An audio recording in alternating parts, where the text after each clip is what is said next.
আজকে আম্মু একটা নতুন রেসিপি রান্না করবে। আর এই রেসিপিটা খাইতে অনেক মজাদার হয়। এই জন্য দেখেন, আম্মু এই মাছগুলো নিয়েছে। এটা হচ্ছে চিংড়ি মাছ, আব্বুরা শহর থেকে যে নিয়ে আসছে। আর এটা হচ্ছে দেশি মাছ, যেটা খালু কিনে দিয়ে পাঠালো। আর এগুলো এখন আম্মু পরিষ্কার করবে। এই জন্য আম্মুর কাছে দিচ্ছি, আম্মু এখন পরিষ্কার করে নিক এগুলো। তারপরে আপনাদেরকে দেখাবো আজকে কি আম্মু রান্না করবে আর কি সেই মজার রেসিপি। আর আজকে যে দেশি মাছগুলো আনা হয়েছে সেই মাছগুলোর সঙ্গে আমরা একটু পরিচিত হয়ে নিই। আর আমাদের বগুড়ার ভাষায় এই মাছগুলোকে কি বলে? আর এই যে এই লম্বা করে যে মাছটা দেখতে, এটাকে আমরা গজি মাছ বলি। আর এটা হচ্ছে ধ্যান্দা মাছ। তো এই ধ্যান্দা মাছ নিয়ে একটা গল্প আছে, আব্বু বলেছিল যে এই মাছটা নাকি সবসময় চুপ মেরে থাকে, লড়াচড়া করে না, অনেক অলস, এই জন্য নাকি এটাকে ধ্যান্দা মাছ বলা হয়, সবসময় ধ্যানের ভিতর থাকে। আর এটা যে মাছটা হচ্ছে, এই যে এটা হচ্ছে ট্যাংরা মাছ।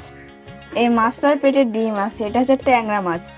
আর এই সব কটা মাছ কিন্তু অনেক স্বাদ রান্না করার পর খেতে, যে জন্য দেখেন এখানে অনেক প্রকারের অনেক জাতের মাছ আছে। আর দেশি মাছগুলো ধুয়ে আনার পর এখন এখানে খালামুনি বগুড়ার বিখ্যাত পুরপুরি রান্না করবে। এই জন্য ভালোভাবে আলুগুলো আর পেঁয়াজ রসুন ময় মশলা দিয়ে যা যা লাগে ভালো করে মেখে নিচ্ছে। আর এই যে হচ্ছে দেশি মাছ, এগুলোই দেবে। এখন দেবে না পরে? এখন এই যে এখন দিচ্ছে মাছগুলো। আর আজকে যেটা মজার রেসিপি সেটা হচ্ছে এই যে চিংড়ি মাছ দিয়ে আজকে দুধকুশি রান্না হবে, যেটা এর আগে আব্বু শুধু আমাদেরকে বাজার থেকে একবার এনে খাওয়াইছিল। আর এবার খালামনির বাসায় এসে আবার খাওয়া হচ্ছে। এই জায়গায় একটা ইউনিক রান্না হবে, সেটা হচ্ছে যে চিংড়ি মাছের মাথাগুলো দিয়ে আর কালাই। বটবটি কালাই দিয়ে, এটা কি ভর্তা? হ্যাঁ, ভর্তা। ভর্তা রান্না হবে এগুলো। তো আজকে ভালোই টেস্টিং খাবার রান্না হচ্ছে বাড়িতে। বিশেষ করে দুধকুশি আর চিংড়ি মাছ দিয়ে আমি ভাজা করব। এইদিকে আমার পুরপুরি রান্নাটা হয়ে গেছে। মঞ্জুরা আপা, পুরপুরিটা নিয়ে যাও। এইদিকে আমি এখন কড়াইতে তেল দেই। এইখানে আমি মরিচ কুচি, পেঁয়াজ কুচি, তেলটা গরম হয়ে গেছে, বাটির মধ্যে দিয়ে দিব। অনেক গরম হয়ে গেছে। এখন পেঁয়াজ কুচি, মরিচ কুচিটা আমি লাল লাল করে ভুনা করে নিব। জিনিয়া, দেখছো কত সুন্দর সেন্ট বের হয়েছে? সেন্ট তো বের হবে, আর তার পাশাপাশি আজকে রান্নায় আমিও হাত দিয়েছি, আর তরকারির স্বাদটা আরো বেড়ে যাবে। হ্যাঁ, পেঁয়াজটা ভুনা হয়ে গেছে, চিংড়ি মাছটা এর মধ্যে দিয়ে দিলাম। মাছটা দেওয়ার পর একটু নেড়ে চেড়ে দিয়ে ঢাকনা দিয়ে শুবো।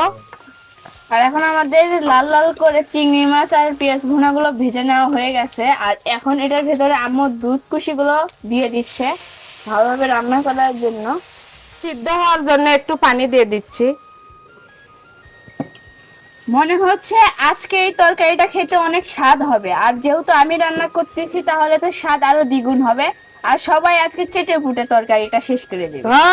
আমি সবকিছু করলাম, তুমি রান্না করলে। আরে সবকিছু করলে কি হয়? হাতে তো একটা জাদু থাকতে হয়, মায়া থাকতে হয়। আমি যে ভালোভাবে নাড়ানাড়ি করলাম, এটাতে তো স্বাদ বেড়ে আসবে।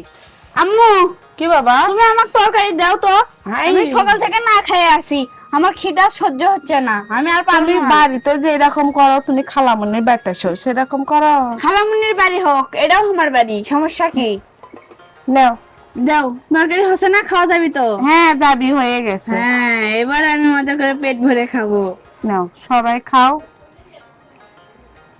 এই যে গাইস, দেখো আমার প্লেটে গরম গরম দুধ কষির তরকারি চলে আসছে, আর মজার চিংড়ি মাছ।